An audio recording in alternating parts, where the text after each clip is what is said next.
back into your past, brother. Look back into your past, sister. You don't know who you are. Look back into your past, sister. Look back into your past, brother. My forefather was a king. He wore fat gold chains and fat ruby rings. Nobody believes this to be true. Maybe it's because my eyes ain't blue. You ain't gonna find it in your history book. Come here, young blood, and take a look. You dig down deep inside this hardcover. Don't you know that you was born, brother? All you read about is slavery, never about the black man's bravery. You look at the pictures and all they show is African people with bones in their noses. That ain't true.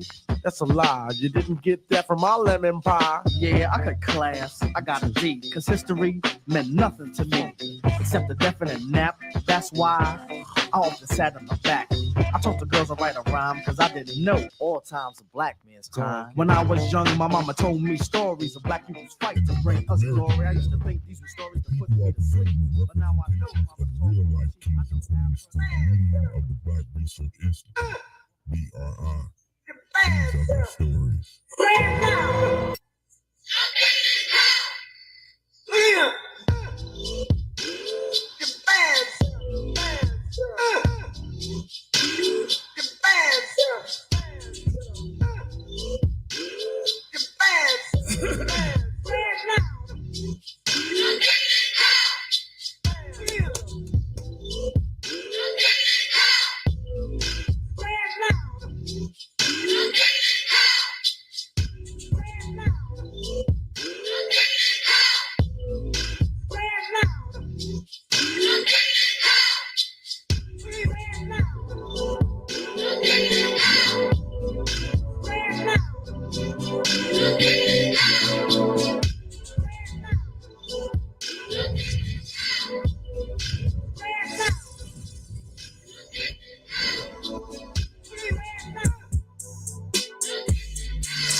Welcome everybody to the BRI, which is the Black Research Institute, and our limit is the sky. See, I try to merge entertainment with information, and the icing on the cake is dope conversation. Ain't no time for the faking, debating, or the hating. I'm trying to hip you all to the moves they be making. They all struggle, but still find a way to make a way. Fight back, count stacks, stay black all day. So I seek to supply you all with inspiration, with information to remedy our present situation by showing you examples of black royalty, and you never have to question the intent or loyalty. We're moving forward with the strength that's supremely kinetic. We're confident, we're black, we're unapologetic. Instilling self-love is what Willie Ree hope. No doubt about it, black people, we dope. Yes, we are dope. I'm going to keep saying it until you believe it with every fiber in your body. We are dope. And tonight, first, let me say this. I like to thank everyone that came on my Facebook page and wished me a happy birthday. It is very humbling, and it makes you feel good that even though you may not speak to someone for a while, that they remember your birthday, or they see that your birthday is today on Facebook, whatever they do, they take whatever time that they took out of their day to wish you a happy birthday.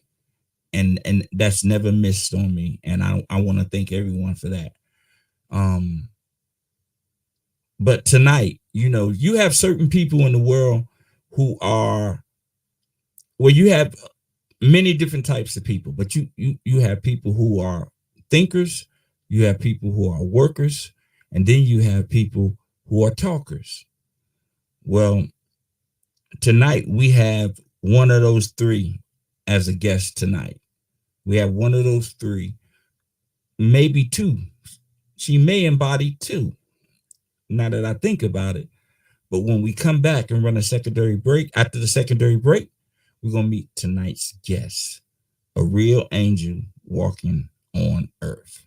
All right, let's make it happen. Hey everyone, my name is Kristen. I am the owner of Foreplay and the Hope Now Foundation. You can follow me on Facebook at Kristen Lorraine. You can also follow me on Instagram at the only Chris Lorraine. But right now, you are tuned into BRI, Black Research Institute with me, Dolores Wilson.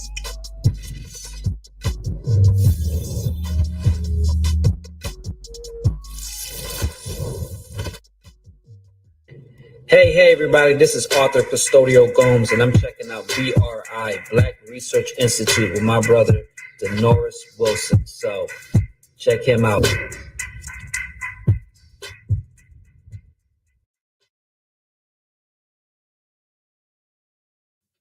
So we're back, and tonight's guest is, I would consider her a lifelong friend of mine. I've been knowing this young lady a long, very, very, very long time.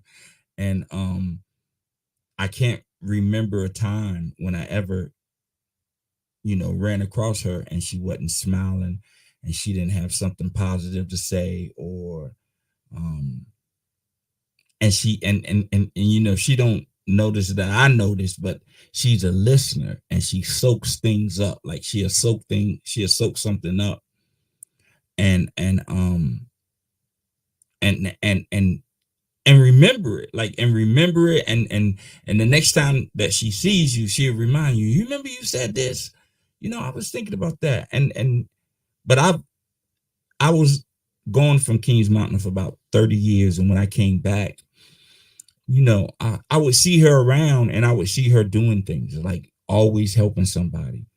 And then, as Facebook started to grow, I start seeing her more.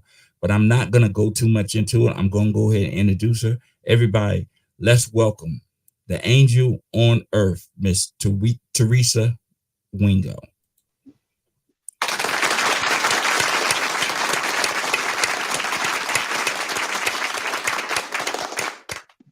Hey, Miss Wingo. How you doing? I'm doing good. First, before we start the interview, there's a couple of questions that I need to ask you. Okay. Right? Yes. Are you ready? Yes. Okay. I want to tell everybody she's been very nervous because she don't know what I'm gonna ask her. So she tried to ambush me earlier today and asked me what was I gonna ask her, but I didn't say anything. So, but the first two questions that I gotta ask you are you being safe? Yes. Very safe. Okay. Now the next question is, are you happy? I don't even know why I asked that question, but are you happy? Very happy. Yes, I am. Okay, so if you're safe and you happy, we can keep it going. So Let's listen, Wingo, I've been knowing you a very, very, very, very, very long time. Like a long time. We've been knowing each other. And so I can't say introduce yourself to me, but give the people a small background about Miss Teresa Wingo. And they still don't know. Only people in our area know why you're on the show, but the people that are not in this area wouldn't know. You know what I mean? They wouldn't know. So tell them a little bit about yourself, Miss Wingo. Well, I'm originally from Kings Mountain, and most of my time I enjoy helping other people, whether it's in the streets, at the store, or at the car wash. Just giving back to the communities, not just one community, but I enjoy giving out to other communities of all areas. Whenever I see it's a great need, that's my great passion that I enjoy doing. Okay. Now, you might not think I remember, but I know why you do it. I know why you do what you do. Okay. Because when you were younger, you saw your mother give her shoes. You saw your mother give her shoes away to somebody else. And you asked your mother, why did you do that?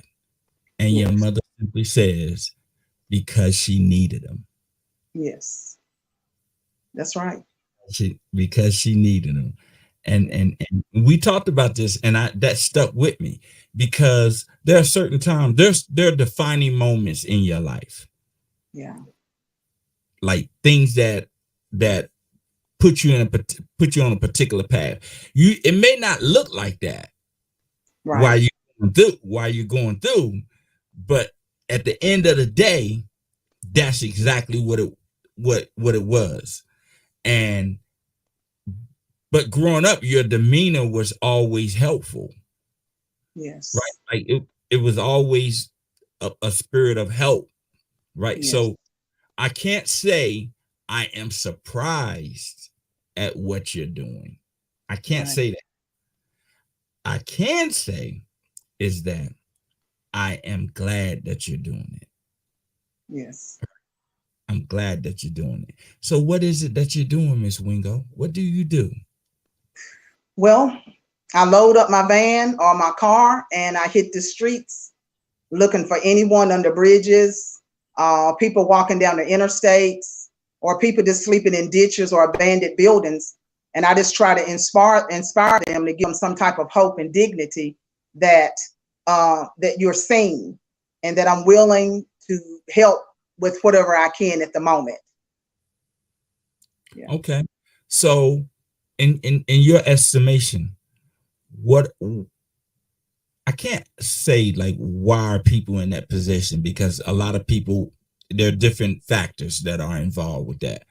But Yes. what is the greatest need? Well, the greatest need that I see is for people to be seen first, because you really can't help nobody if you don't see them to want to touch them and to give eye contact. The greatest need out on the streets that I'm around is love. Right. That's the greatest need. And then other things added on. But if we can't love, we can't help. So how do you propose someone? Because see, in today's society, love is hard. Yes. It's a hard thing to do, because we're so centered around self. Right. Right. We're so centered around doing for self. Like, so how do you do it? How do you continue to love people and do for that? Like, what's your motivation? Well, for me personally, for myself, I love people the way I wasn't loved. And so when you can do that, you can show love. When you can pick a time that you wasn't loved in your life or you didn't feel love, you can reverse it back and say, well, I can show love because I never got it when I needed it at the time. So I give sometimes what I didn't get. Okay. Yeah. You know how people say you learn from example? Right.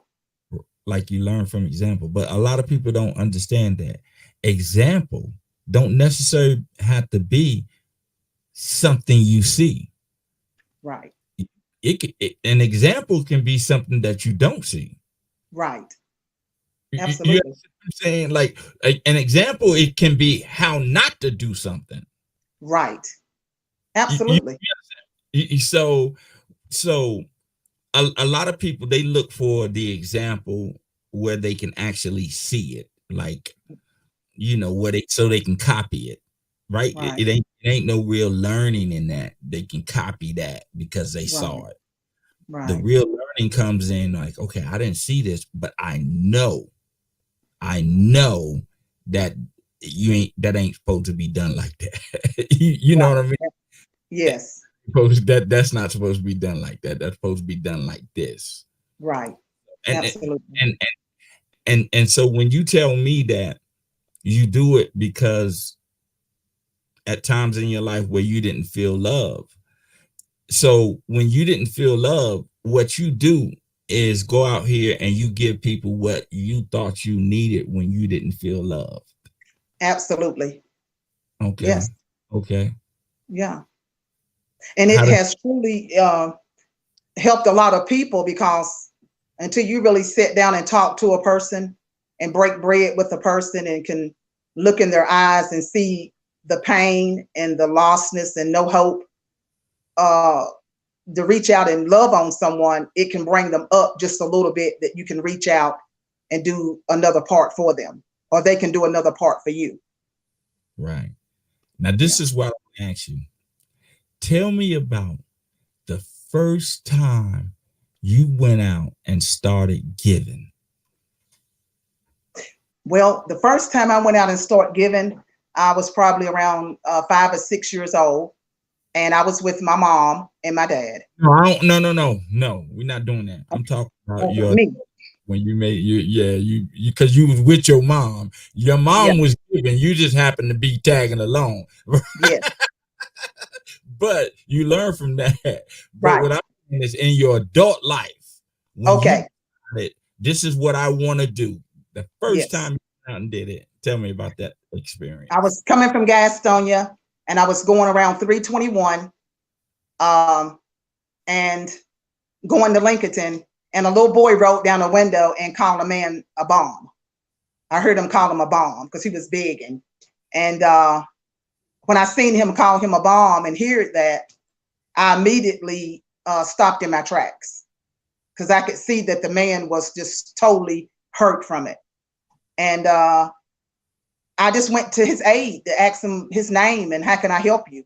And we just start talking, and I knew then that that was for me, period. I knew that I wanted to go all over the world and seek people and look for people to help them at that moment when he called him a bomb. Wow. Yeah. How did it make you feel after you left him? I was really sad, because I felt like I had abandoned him when I left, and I couldn't help him any farther. Right. It makes you feel really sad when you leave and you look in your mirror and see that they're still back there, and you get to drive away comfortably. Right. Yeah. I was an HIV counselor for a while, and one thing that I just couldn't shake with that job is that no matter what I do, there's a 90% chance that they're gonna die from that. Yeah. That virus, right? So there's a 90%. I remember I started working at an agency. I think I had like 52 clients. And then in a year and a half, it went down to like 35 clients. Wow. So That's hard. 17 funerals in a year and a half. And Wow. I couldn't shake that. I don't think it's natural for people to go to that many funerals. Right? Like I don't think it's natural. So I understand what you're saying, because I felt like, I did all I can do. I can't do no more, and it's not enough. Right. Yeah. Right. It's still not enough. And I understand you, but you got to take solace in the fact that, for that particular moment in time. Yeah. Right. Like for that particular moment in time, you changed that man's life. Yeah. You changed his life. You changed his spirit. You changed. You never know, because I don't know if you ever saw that guy ever again. I don't know if you did or not, but you never know what that done. Yeah. Right. And I appreciate you, because I couldn't do it. Right. And I couldn't do the work that you do. It's tough. I couldn't do it. I mean, I can sit and I can tell somebody what to do. I can tell them how to do something, but that particular work, because the sadness would overwhelm me. Yeah. Right. The sadness will overwhelm me. And it takes somebody with your spirit to be able to do that, though.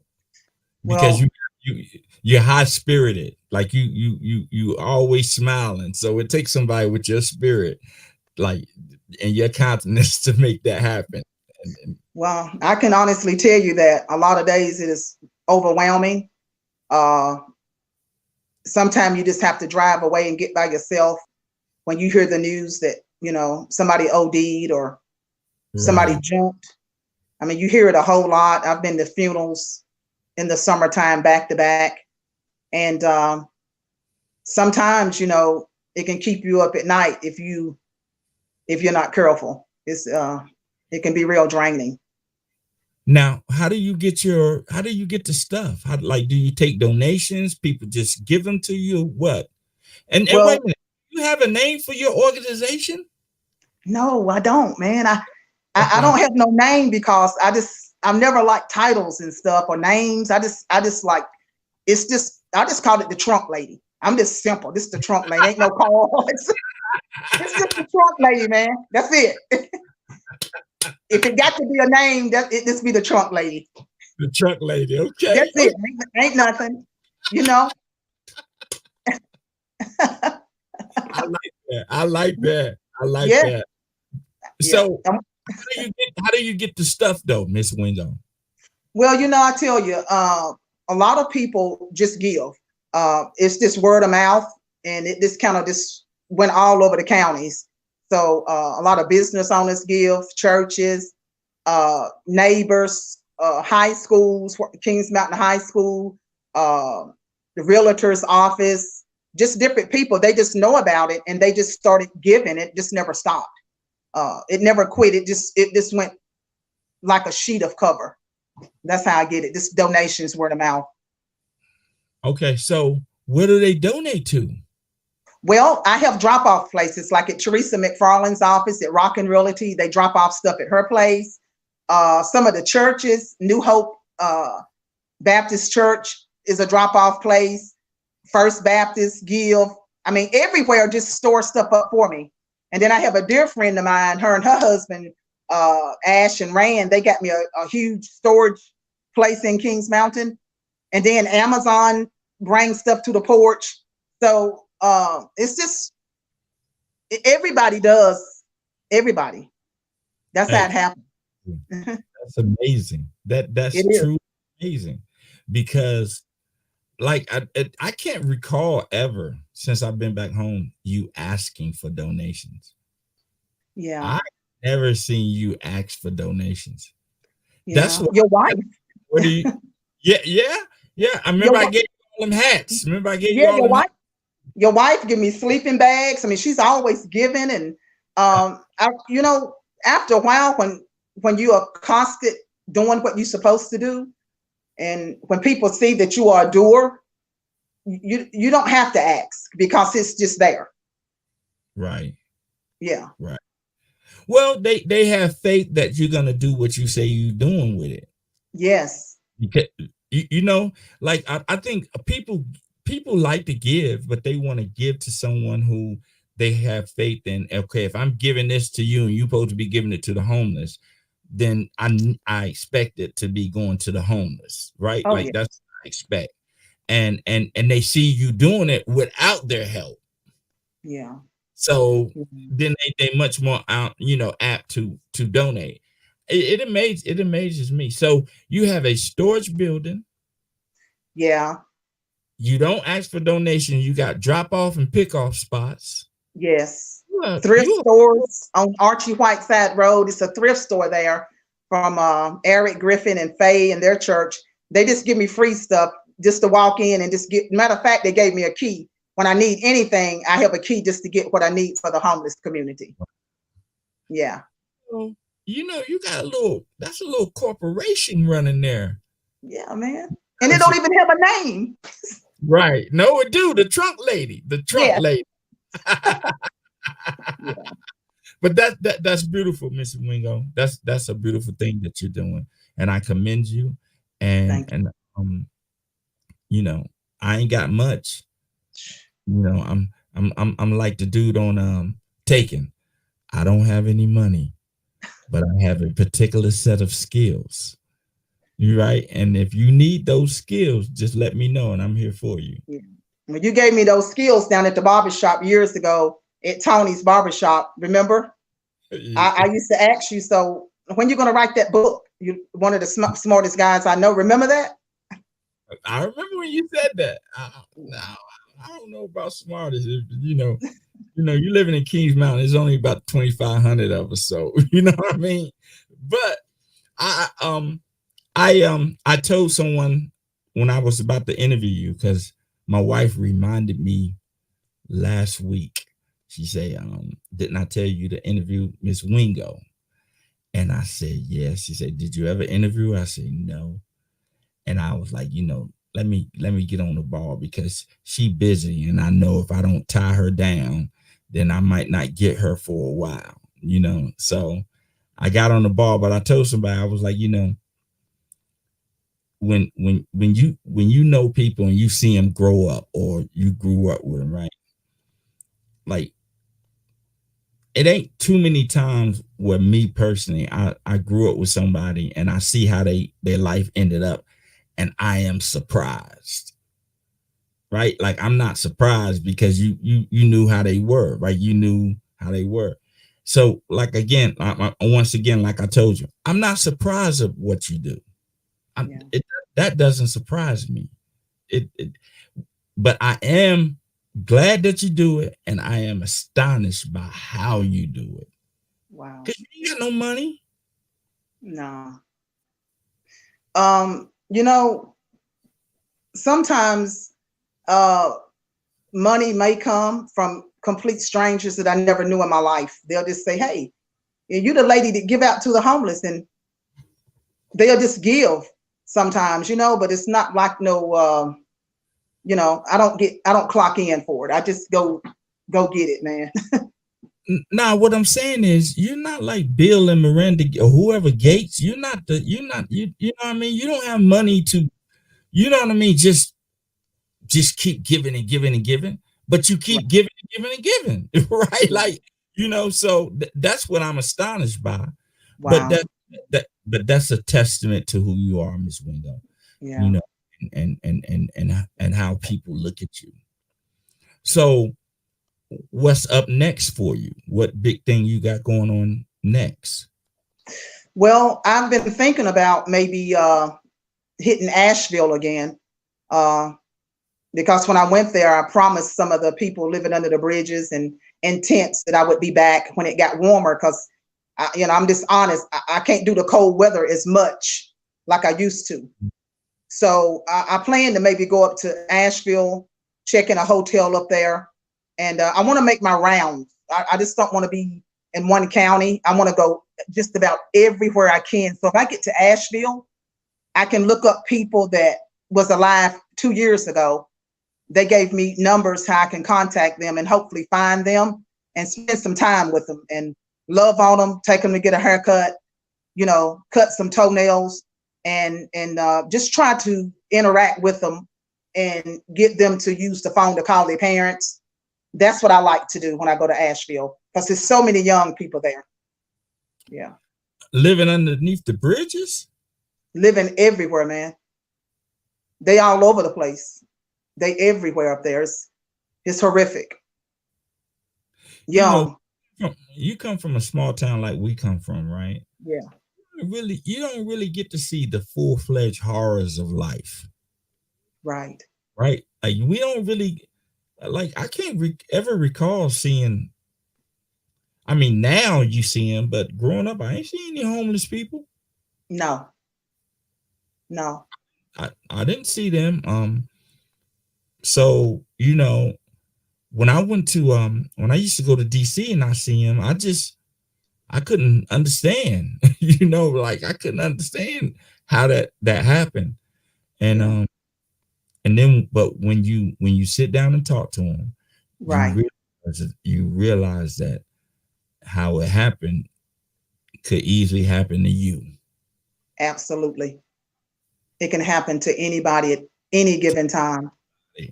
And listen, and the crazy thing about it is some of them are stockbrokers, bankers, insurance people, right. They very intelligent. They may have made a mistake or anything. It's just, but they're very intelligent. But because of their predicament, a lot of us disregard them. Wow. And to me, that's backwards. Right. That's backwards because of their predicament. We're supposed to have them in the most highest regard to get them back. Need to be getting back. We're not supposed to disregard them because of their predicament, but because of their predicament, we're supposed to hold them in the highest regard to help them get back. But we Right. won't, right? Yes. We won't, Right. because Yeah. we're lacking love, because the only love that we have right now, Miss Wingo, is love for self. You know, love is, like you said, it's lacking. And sometimes people will look over them and discredit them or think that they're not, equal or human being. And I see it a lot. I've seen people actually just, be very mean to them. But as long as I'm alive and I can move, I'm going to get them and love them, and I can't, I learned a long time ago, you can never control what other people do. And you don't have to like what other people do, but you have to step in and do your part to do the best you can. And what I decided is I won't let anyone take me from what I love doing. I know that's right. Full disclosure, though. Full disclosure. I have been mean in the past to people or a person or persons who were less fortunate than me. Right. I have in the past. I'm not gonna sit here and try to sugarcoat anything like, I never done that before. I have in the past when I was younger. Right. And when you get older, when I did it when I was younger, it wasn't because it was in my heart to do. Right. Right. It wasn't in my heart to be mean to them. I was just around some people, and that's what they was doing. So that's what I do. Right. Right. You know what I mean? That's what I do. I do. And, and so when I got older, I realized, like, a lot of things that we get into in our life, we get into it because we're following. Right. Absolutely. And we're reacting. We're not acting. We're not acting. We're reacting. Right. And when you react and you're following, whatever the leader's doing, that's what you're going to do. Absolutely. Yeah, right? Absolutely. Yes. And that's how I was. And then when I got older, I was like, those people, especially when you talk to them, you realize, like, yo, I used to play this guy in chess in DC every day. Homeless guy. He used to beat my butt every day, but I would play him every day. Wow. And it made me get a deeper appreciation, because I was lucky to be born in the family I was born in.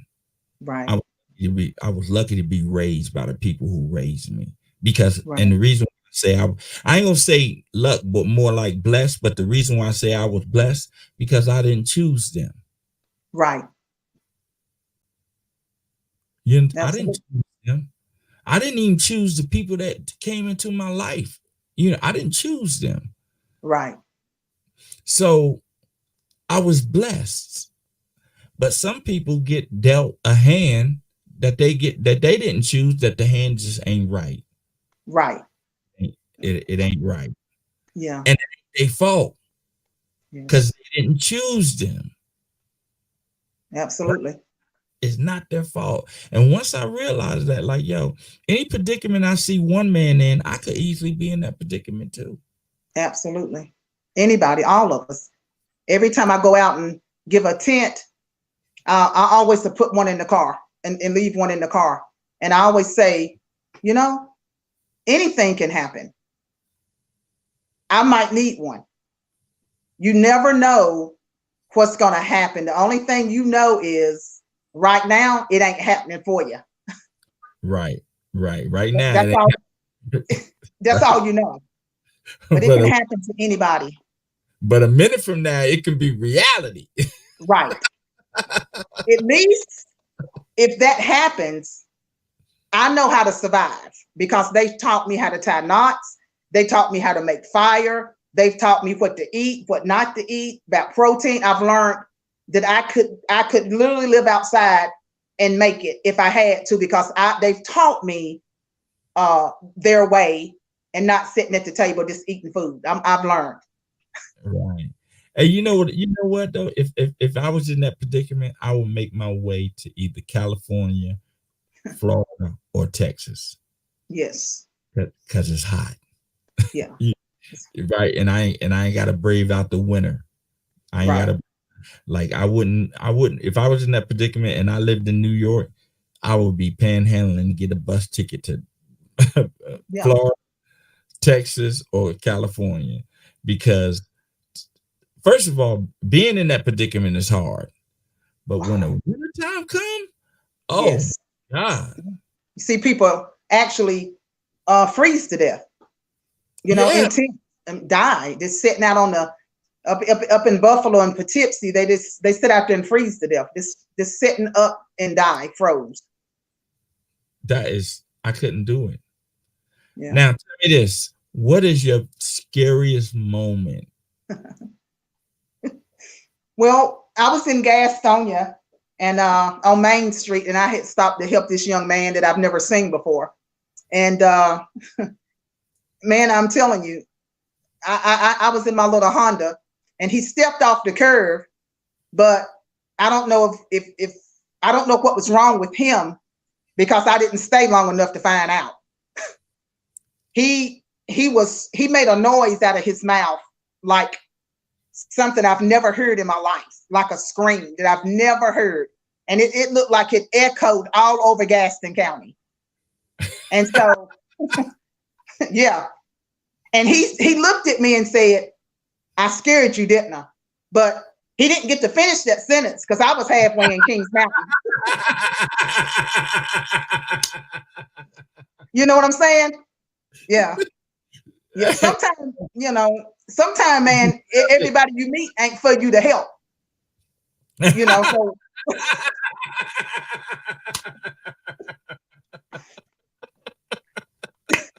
yeah. Everybody, just because you meet them don't mean you got to help them, huh? No, you can't, because everybody's don't have the same energy or the same vibration.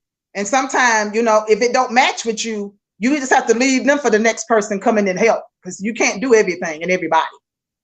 Well, you know what I say about giving, and this is one thing I stand by. The responsibility of a gift, right? Or when you're giving someone anything, the responsibility lies with the person that's receiving it, but it also lies with the person that's giving it. Because if you giving someone something and you know that they're going to go out there and harm themselves with whatever it is you give them, you shouldn't give it to them. Right. Right. Like you just, if you listen, I understand when you say, well, they hungry, they need money to get something to eat. No, take them to get something to eat. Right. Like, but if you know that what I'm saying is the giver needs to be just as more responsible when they give as the receiver needs to be.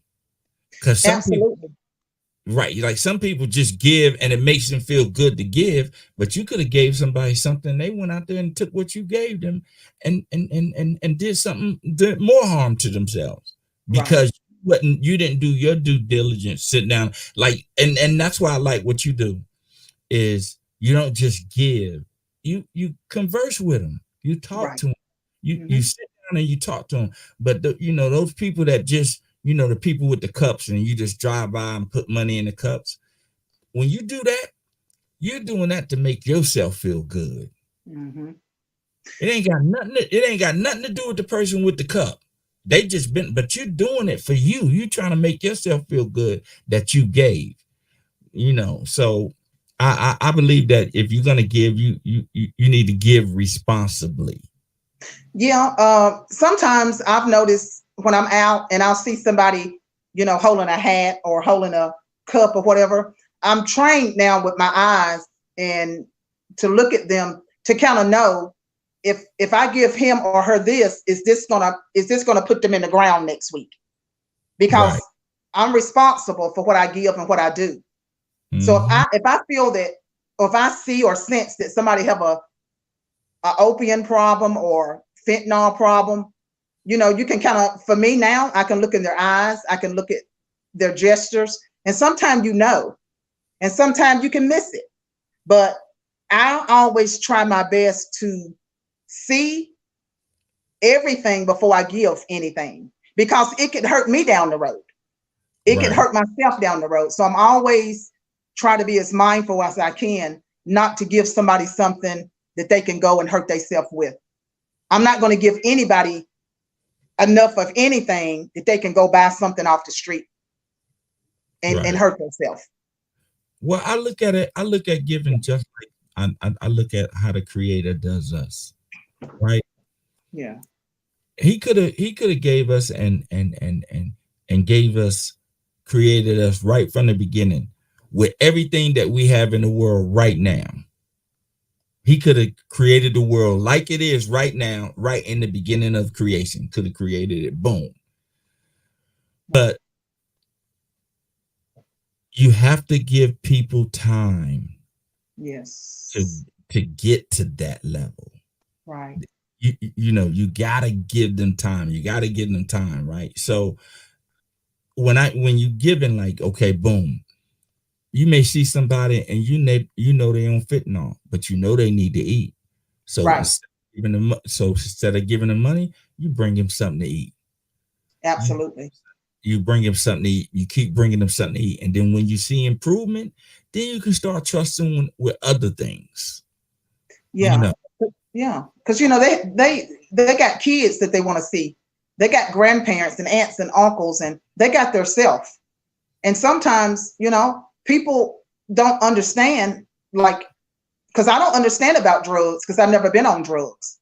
But I know enough that I'm going to try to help that person to get them in a place that know about helping them before I release anything that they can go buy something with.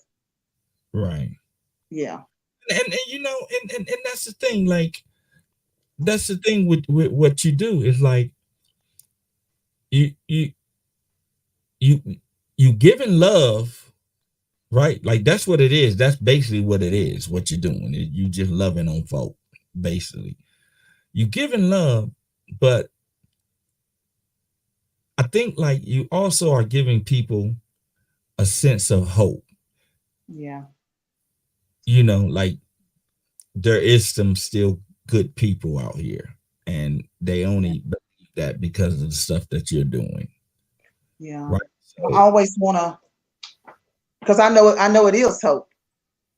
I know it exists, and I know it's real. And the only way you can help another person is they need to see you coming back for them. You know, you know, I want people to see me coming back, and back and back again. Like, the next step, I can give you a tent. The next time, I can get you in a hotel, and then the next hope that I could get you in a halfway house. I want it to always stretch out farther and farther. Evolve, to evolve, to evolve. Yes. Like, and that's the thing, though. You are a true testament to the universal law of reaping and sowing. Wow. That's what you are. You are a true testament to the universal law of reaping and sowing. You get what you give. Yes. You get what you give. It's true. I believe that. You don't give what you get. You get what you give. Yes. That's universal. Yes. That, you know, because you give a lot, you get a lot. Yes. It's the truth.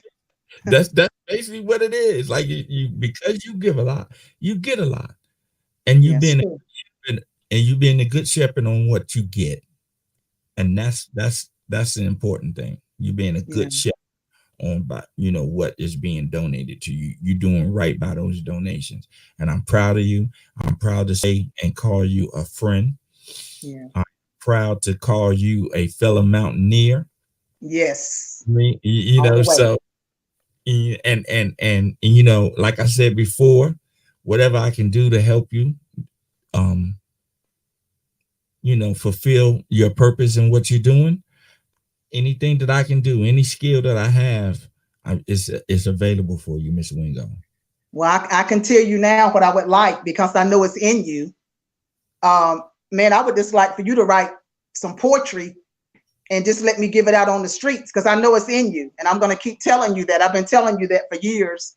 If you would just write me some of this 5 or 6, because I would love to give them out. It would bless somebody. Okay. Thank you. Listen, I don't know. I didn't agree. I didn't agree yet. No, what I am gonna say, because I'm on this thing now where I don't try to, if I'm not confident that I'm gonna do something in a timely fashion, I don't try to commit to it. Yeah. Right. So, but what I will say is I would consider it heavily. I'll take that. I will consider it heavily. But look, so I enjoyed our interview. I hope you did. I did. It was great. Thank you. I talk too much because I can do that. It was awesome. But I'm proud of you. I love you, and I'm glad you're doing what you do. But before you go, I gotta ask you a couple of more questions. Okay. You ready?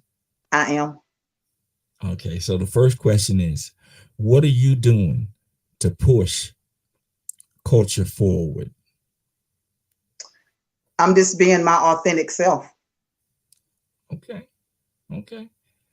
And the next question is, I need for you to name me 3 important Black individuals, but they can't be athletes or entertainers. Okay. Teresa Wingo, my mom. I know that's right. My brother, Calvin Wingo. Yes. And my brother, Robert Wingo. Okay. I know them all too. I know all of them. I know all of Calvin probably mad at me right now. Mad at me, but it'll be okay. But Miss Wingo, thank you. And once again, let me give you your flowers right now.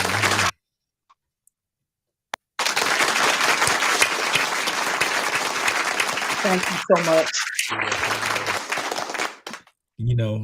A lot of people only get flowers when they die. I know. No, I want my flowers while I'm living. Right? I Me want too. mine and enjoy. So I just gave you yours. But keep doing what you do. Keep up the good work. Keep helping people. Keep being Teresa. Yes. And just keep being yourself, because trust me, yourself is extraordinary, Miss Wingo. Thank you so much, sir. And it was amazing. And I'm so proud of you to see you doing what you're doing. And I know it's going to get bigger and bigger. I mean, I'm sort of like you, Miss Wingo. If it does, it does. If it don't, it don't. I'm doing what I'm supposed to be doing, and I'm doing what I love to do. So that's all matters. That's it. But I appreciate you. And once again, I'm gonna tell you again, all of my skills, whatever skill I have, is at your disposal whenever you need it. Just I'm a call away. Thank you. Okay. All right. I love you, man. Teresa Wingo, Miss Teresa Wingo, the trunk lady. Yes. All right, I'll talk to you later, Miss Wingo. I love you. Love you too. All right. Okay, that was Miss Wingo. But you know what? Wait a minute. We got 13 more minutes. So we got time for this. I'm not counting your chips, but everybody else is. So you make 200, you make 200, you make 175, you make 150, you make 180. Why don't y'all have your own gym? Why we gotta go to UCLA to work out in LA every time? Y'all all come from the exact same community. You want to inspire kids that look like you. All it takes is 5 of them.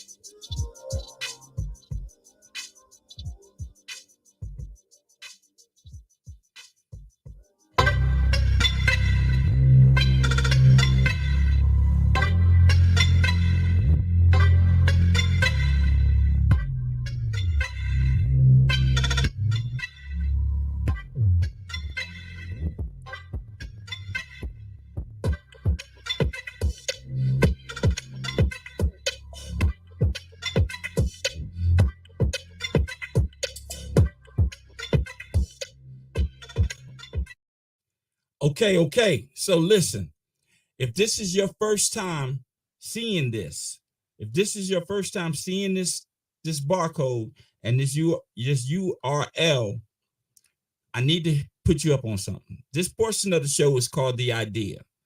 And the idea is simple. It's very, very simple, a simple idea. And that idea is I want you to help me become the richest Black man in America, all through donations. I know it sounds crazy. I know it sounds preposterous. I know a lot of you are saying, why should you give me money? I can't answer that for you. You need to answer that for yourself. You need to answer that for yourself. But before you answer that question, I need for you to do me one favor. Just think about what I'm asking you for 3 minutes. And it doesn't have to be 3 minutes at one time. It can be 3 minutes while you're in a minute in the shower, 30 seconds while you walk into the kitchen. But just think about it for 3 minutes. Think about what I'm asking you. And that is for you to help me become the richest Black man in America. And you can do so by participating. You can scan this code here. You can take a screenshot, scan this code, or you can type this URL into any browser and it will take you to a site where you can donate to this campaign. I'm not telling you what to donate. I'm not telling you how much or how little. I'm just telling you to participate and help me out. So it's the idea. It's a simple idea. I already know what, where the proceeds are going to go to, but I want you to think about what I'm asking you. And it sort of falls right in line with what Miss Wingo does. She's out here doing good work. She's not asking for anything, but she's doing good work and she's getting it. And that's all I'm gonna say. Help me become the richest Black man in America. And let's see what happens. You never know. All right. And with that, I'm gonna leave you as I always do. Remember, in order for you to receive a blessing, you must first give a blessing. Peace. Welcome to the Peachy King. Welcome to the Peachy King. Welcome to the Peachy King. Oh wow, I can't just make that banger. What's up, Gaffney, South Carolina? I'm coming to the Peachy King Bar and Lounge. You heard what I said. March the 18th, it all goes there with your boy Antoine Scott. Gonna be in the building. The Peachy King Bar, I like that name on. Let's get in here. We finna go to the Peachy King Bar and Lounge down in Gaffney, South Carolina. March the 18th. Showtime is at 9 p.m. Your boy is coming to town. What? Your boy is coming to town. Antoine Scott, listen, look at you. Peachy King Bar Lounge, y'all. Come on, let me see your face in this place. Come on out, Gaffney, South Carolina. Boy, I can't wait to get there because I'm going to sit in the picture.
And not to mention, if you are, a father, or, you have a family come home to you, now you, as a man, you have the pressures of trying to find a way to survive and provide for your family. It's like 10 of every 12 boys that were sent to me had nothing wrong with them. The problem was they had never been taught. They had never. I've completely separated myself from qualifying being in certain places because I'm Black. A lot of people say, "Oh, now's the time for Black people." So yes, you're gonna make it because you're Black. Your business is gonna make it because you're Black. Because everybody's. But as a credit repair specialist, you have to educate them. Like, okay, I know that this is what you want, but let me tell you how to get to this goal. You have to set realistic goals, realistic time frames, and say, before I let you be a client, can you pay your bills